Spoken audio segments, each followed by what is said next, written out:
Hello everybody. पहले तो जो स्टूडेंट्स जिन्होंने अग्निवीर का टेस्ट क्लियर किया है, रिटन एग्ज़ाम, उनको हार्दिक शुभकामनाएं, उनको कंग्रेचुलेशंस एंड बेस्ट विशेस उनके फिजिकल टेस्ट और मेडिकल टेस्ट के लिए।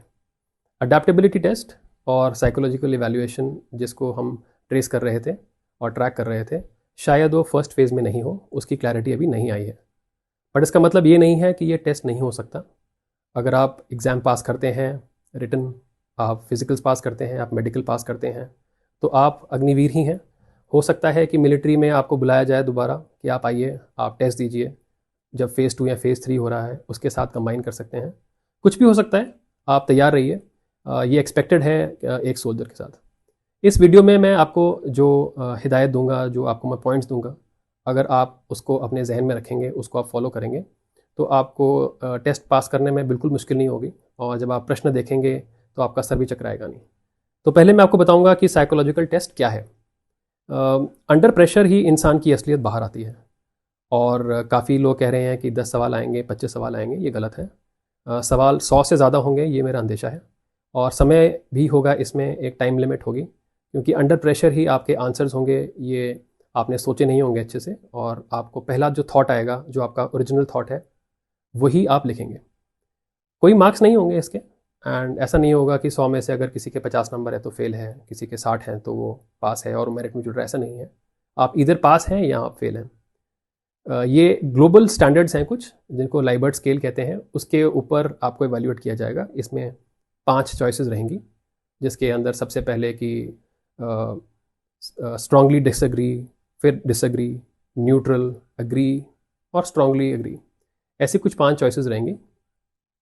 सिंपल फॉर्मेट होगा, बिल्कुल घबराने की बात नहीं है। बहुत सरल क्वेश्चंस हैं, बहुत सिंपल क्वेश्चंस होते हैं, जो रोज़मर्रा की ज़िंदगी में आपके साथ चीज़ें घटती हैं, उसी के ऊपर सवाल रहते हैं। साइकोलॉजिकल टेस्ट क्या नहीं है, ये एक मेमोरी टेस्ट नहीं है, कुछ आप याद नहीं कर सकते इसमें। और ये एक आईक्यू टेस्ट भी नहीं है। आप इसमें फेक नहीं कर सकते कि आप जो आप नहीं हैं। अगर आप सकारात्मक नहीं हैं, आपके विचार सकारात्मक नहीं हैं, तो आप इसे आप नकली भी नहीं अपने आप को प्रोजेक्ट कर सकते कि मैं ऐसा हूँ। आप किसी से कॉपी करके भी पास नहीं हो सकते कि 1-2 सवाल नहीं समझ आ रहे, किसी से आपने पूछ लिया, आपने कर दिया, ये नहीं हो सकता। सबसे अहम चीज़ ये है कि आप सिस्टम को मूर्ख नहीं बना सकते, आप ब्लफ नहीं कर सकते सिस्टम को। तो आप जो हैं, आप वही रहिए, नहीं तो सिस्टम आपको दिखाएगा कि ये बच्चा झूठ बोल रहा है और आपको फेल कर देगा। अब हम बात करते हैं कि मिलिट्री में ऐसी कौन सी क्वालिटीज़ हैं जो देखी जाती हैं, ऐसे कौन से गुण हैं जो मिलिट्री में चाहिए। सबसे पहले है सर्वप्रथम करेज अंडर प्रेशर, यानी कि दबाव में साहस। कहानियों में हर कोई साहसी होता है जब हम बात करते हैं, लेकिन जब इंसान दबाव में आता है, क्या वो साहसी है? ये क्वालिटी ऐसी है जो मिलिट्री में बहुत अहम है और सर्वश्रेष्ठ है। नेक्स्ट आती है शांति और भावनात्मक स्थिरता। नेक्स्ट आती है टीम स्पिरिट और सहानुभूति। आप टीम में काम करेंगे, अकेले आप नहीं करते हैं काम, और दूसरे के प्रति आपके अंदर सहानुभूति होनी चाहिए, ये भी अहम क्वालिटी है। इंटेग्रिटी एंड रिस्पॉन्सिबिलिटी, यानी कि ईमानदारी और जिम्मेदारी, ये भी एक अहम क्वालिटी है जिसमें मिलिट्री को जांचा जाता है, जिसमें मिलिट्री एक्सेप्ट करती है लोगों को अगर ये क्वालिटी है। नेक्स्ट आती है अडेप्टेबिलिटी और क्विक लर्निंग, यानी कि अनुकूलता और शीघ्र सीखने की क्षमता। पॉजिटिव माइंडसेट, सकारात्मक सोच, परफेक्शन नहीं, पूर्णता नहीं, क्योंकि ये अगर आप दिखा रहे हैं कि मैं परफेक्ट हूँ, इसका मतलब आप रटे रटाए तोते हैं, कुछ गड़बड़ है। ऐसी कौन सी क्वालिटीज़ हैं, ऐसी कौन से गुण हैं जो तुरंत अयोग्य कर देंगे आपको बिल्कुल फौज से निकाल देंगे। पहला है सुसाइडल थॉट्स और निराशा, होपलेसनेस। जो सेकंड आता है वो है यौनिक आसक्ति और पीपिंग टेंडेंसीज या झांकने की प्रवृत्ति। ये भी चीज़ें हैं जो फौज में बिल्कुल भी पसंद नहीं की जाती। क्रूरता और सहानुभूति की कमी, चोरी, बेईमानी, चालाकी और पैसों के प्रति लालच, अहंकार और नियमों का अनादर करना। तो ये क्वालिटीज़ हैं जो फौज में सीधा आपको रिजेक्शन मिल जाएगा। ऐसी कौन सी चीज़ें हैं जो आप मिलिट्री के अंदर, अगर आप में किसी में थोड़ी सी चीज़ में कमी है और आप ट्रेनिंग से उसको फिक्स कर सकते हैं आर्मी के अंदर, और ये आपको फेल नहीं करेगी।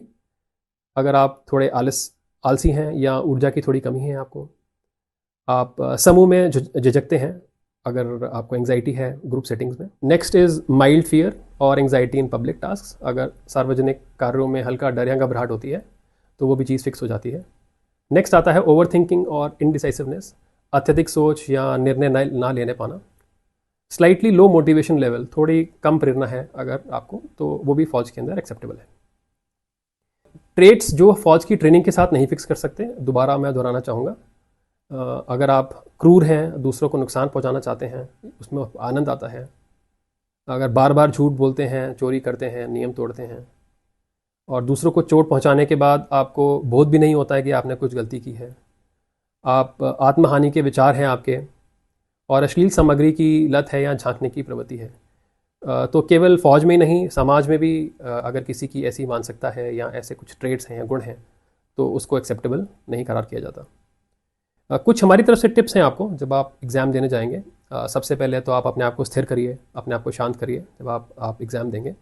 ब्रीदिंग कर सकते हैं, प्राणायाम कर सकते हैं, आप मेडिटेशन कर सकते हैं, या अगर कोई पाठ करता है या कुछ करता है तो वो कर सकते हैं अगर आपको इससे मन की शांति मिलती है। डीप ट्रेड्स आपके जो हैं वो बेटा वो अपने ऑटोमेटिकली बाहर आ जाएंगे, तो आपने छुपाने की कोशिश नहीं करनी है, गलत करने की कोशिश नहीं करनी है। अगर उत्तर आपके मैच नहीं हो रहे हैं, कंसिस्टेंसी नहीं है, तो आपको रिजेक्ट कर दिया जाएगा। अंडर प्रेशर आपकी असली पर्सनालिटी बाहर आएगी, इसलिए मैंने आपको बताया कि जो प्रश्न होंगे वो 5, 10, 15 नहीं होंगे, उससे काफ़ी ज़्यादा होंगे। उससे आप अपने माइंड को एग्ज़ाम के दौरान भी जब आप दे रहे हैं तो शांत रखिए, क्योंकि बीच में जब 50-60 प्रश्न पे आप पहुँचेंगे तो फटीग या थकान आपको महसूस होनी शुरू होगी, मेंटल थकान। और अगर आप छुपा रहे हैं, बार बार सोच रहे हैं अपने आप को झूठ बोलने के लिए, तो आपको ज़्यादा महसूस होगा। ये एक हिदायत मैं देना चाहूँगा यहाँ पे कि ये जो प्रणाली है आपकी चालाकी से ज़्यादा समझदार है, तो कृपया किसी को झूठ बोल के या गलत अपने बारे में इंप्रेशन दे के अगर आप सोच रहे हैं कि आप पास हो जाएंगे, तो आप बिल्कुल गलत हैं। अगर एग्ज़ाम आपको मुश्किल लग रहा है, अगर आपको लगता है कि आपको ट्रेनिंग की आवश्यकता है, तो आप हमें संपर्क कर सकते हैं। हम लोग भी एकादियो के अंदर हम ट्रेनिंग देते हैं साइकोलॉजी की, जो न्यूरो साइंस बेस्ड है। हम बच्चों को डीप ब्रीदिंग सिखाते हैं, उनको आत्मचिंतन के लिए प्रेरित करते हैं, उनके अंदर कॉन्फिडेंस, कंपोजर, क्लैरिटी यानी कि शांति, आत्मविश्वास और स्पष्टता का विकास हम लोग करने की कोशिश करते हैं। और अगर किसी में कुछ रेड फ्लैग्स हैं या कुछ ऐसे गुण हैं जो आर्मी में बिल्कुल भी नहीं चाहिए, हम उन बच्चों को एडवाइस करते हैं कि वो आर्मी में प्रवेश ना लें, क्योंकि फिर गड़बड़ हो सकती है, बदनामी भी हो सकती है। अगर आप लोगों को लगता है कि आपको मार्गदर्शन की ज़रूरत है, आपको कुछ प्रैक्टिस चाहिए, तो आप डायरेक्टली हमको ईमेल कर सकते हैं director@ekadu.org पे, जो मेरा ईमेल आईडी है। या अगर आपको मॉक टेस्ट चाहिए तो lms.ekadu.org में हमने एक छोटा सा मॉक टेस्ट बनाया है, जो आपको फील देगा कि किस प्रकार से एग्ज़ाम में प्रश्न आते हैं। हम लोग जो ट्रेन करते हैं एकादियो में, हमारे पास क्लिनिकल साइकोलॉजिस्ट हैं, हमारे पास जो प्रोफेशनल्स हैं वो उनकी मिलिट्री बैकग्राउंड है और रिटायर्ड हैं आर्मी से, जो लोग ये ट्रेनिंग देते हैं, जो खुद जिन्होंने अंडर प्रेशर बहुत अच्छा काम किया है। हमारी ट्रेनिंग मूल्य आधारित कोचिंग है और विकास समर्थन यानी कि value based coaching and growth support. Final संदेश मैं देना चाहूँगा आप सभी को कि फ़ौज उन लोगों को चाहती है जो असली हैं, ना झूठी शान वाले यहाँ नहीं आए तो बेहतर रहेगा। अपने भीतर के योद्धा को खोजें और ना कि नकली बनाएं। एकादियो स्टैंड करता है वैल्यूज़ के लिए, मूल्य, क्लैरिटी के लिए, स्पष्टता और विकास के लिए यानी कि ग्रोथ।